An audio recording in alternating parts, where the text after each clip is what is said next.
Please be seated.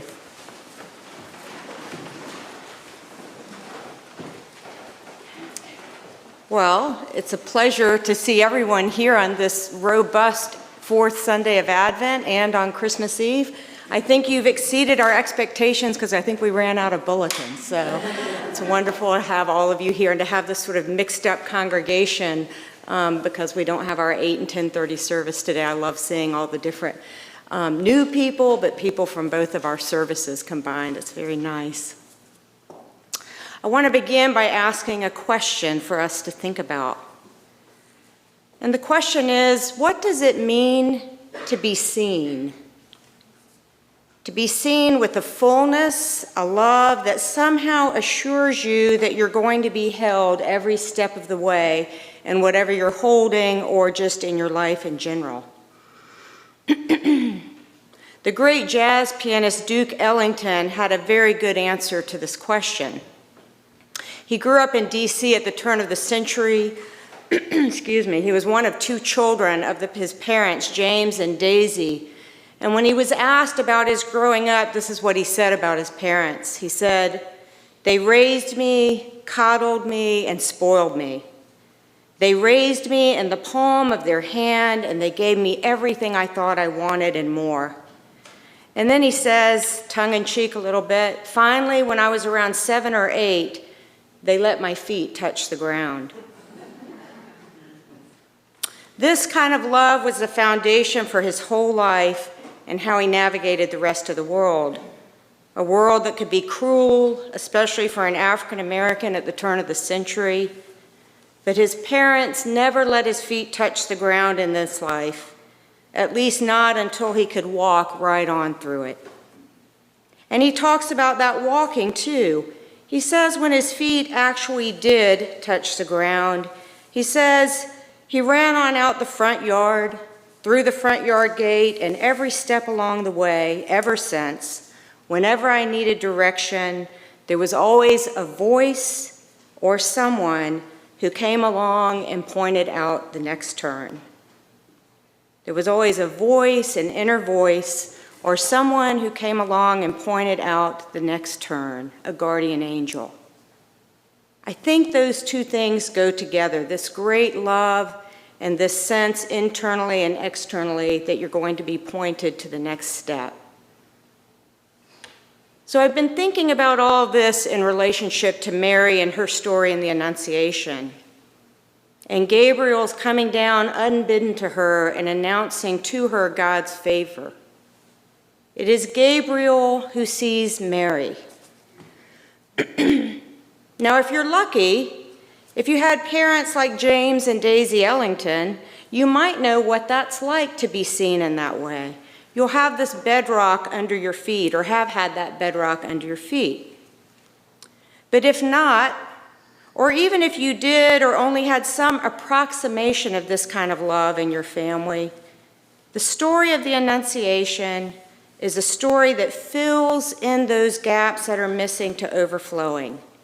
This sense of favor, this sense of goodness in life, of love, regardless, that is at the bedrock of our faith. It's at the bedrock before Jesus has even been born. A love that fills in all those places where we are empty or unseen, or feel less than, or like there's something missing or outside of things where we feel that. A love that fills them into overflowing with goodness and love and favor. Luke tells the story of Jesus' birth, and it's interesting to note here that not every gospel has a birth story. Mark, our earliest gospel, does not, but Matthew and Luke do. And from the start in Luke, this story, this birth story, is about love, it's about favor, it's about goodness, and especially towards those who are unseen, towards the least, towards the unlikely. Gabriel, the angel, comes to Mary in Nazareth in Galilee, a town that was hardly on the map, unremarkable in every way. And Mary herself, in her culture, a poor young woman, she wasn't on the map either, at least in the eyes of those who were powerful in the world, in the eyes of the ones who counted. And the first thing that the angel Gabriel says to Mary is, "Greetings, favored one, the Lord is with you." He calls her by name, Mary. And notice how Mary responds. It's not just about Gabriel coming and doing all the talking, all the action. There's actually a dance going on here with Mary. Mary on the margins, Mary who is poor, Mary who has no place in the temple, Mary for whom there's no room at the inn for her to deliver her child. Here is Mary tussling with the angel, the emissary of the Holy One. "Hail Mary, favored one, the Lord is with you."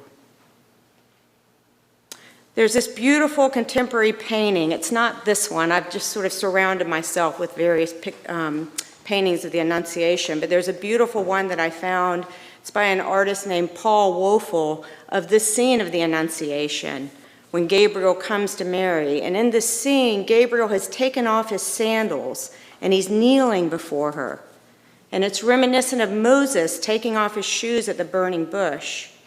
We see Gabriel acknowledging the holiness of Mary's space and time and proclaiming to her God's favor. Gabriel sort of acknowledging the holiness of this time and this space of pronouncing favor. We know from the story that Mary can't immediately absorb this truth.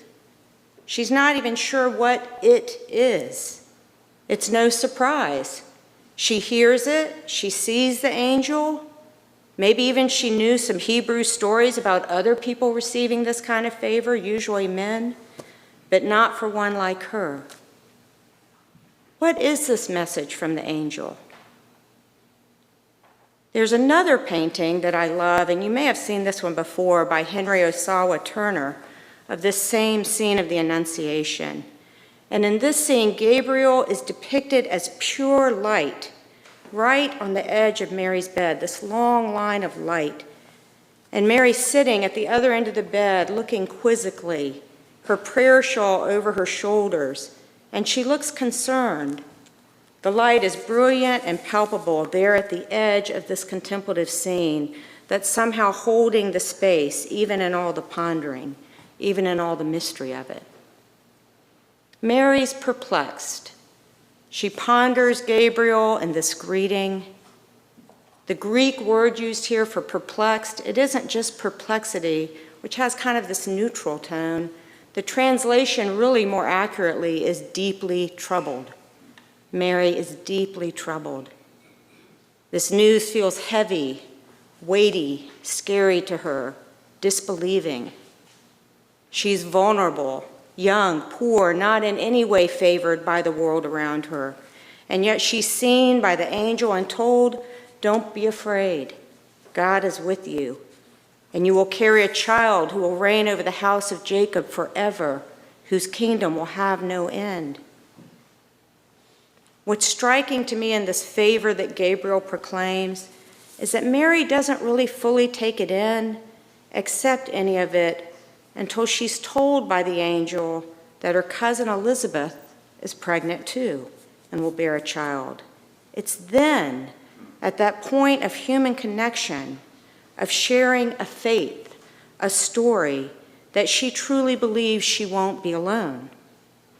This human, this incarnate connection that actually makes the difference as she's listening to this. It's sacramental. It's an outward visible sign of this favor, this goodness that's been proclaimed to her that she can't somehow absorb. That's where Mary finds the full embodiment of her faith, experienced in some mysterious, perplexing way by God, and then shared, embodied in a real life, in a real community, a real world, through real people. And jumping ahead, we know that Mary and Elizabeth share in this exchange of companionship and blessing, and that this is where Mary finds her full voice in the Magnificat, where she fully begins to know and proclaim what it means to be a favored one of God.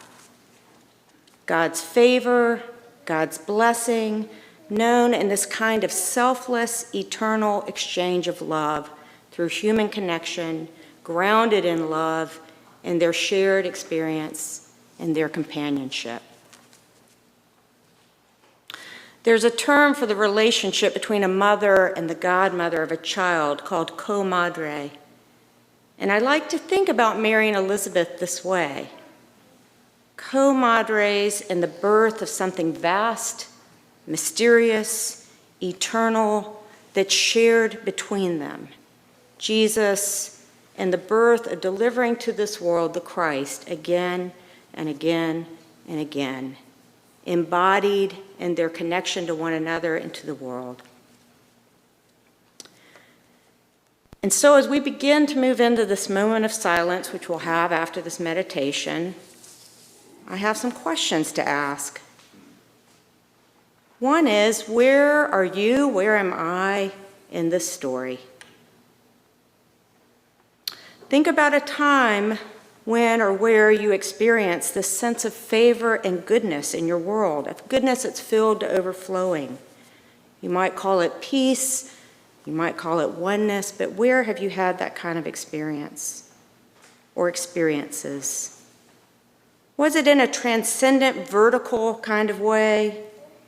Transcendent moment, maybe even a constant and transcendent relationship somehow that holds you as you move through your life? Was it that sort of experience? Or did it come to you mediated in a way through the stuff of this earth? The way that you live and experience the world around you, the people around you, through the comadres that you know, the beauty that you witness together in others or in your world or in your community. The answer to this question doesn't have to be grand. It may come to you right away, or you may be thinking about it the rest of the day. It could be a simple encounter outside, or where you knew someone or saw someone who genuinely saw you, heard you, loved you, right where you are. The question is, where have you been seen and treasured, and how did you know? And then the next question, if you come to a place where you can think of a time where you felt that, how did you then carry that kind of love out into your world? What or who do you see? Where are we, everyone in this place, serving as comadres to this world, sharing together God's favor and blessing and love for this world, and especially in places that are broken, lost, lonely, or afraid? Where are we extending this sense of favor, this forness of God for this broken world, this overwhelming abundance and joy and trust that keeps coming into the world anew and anew every day? Amen.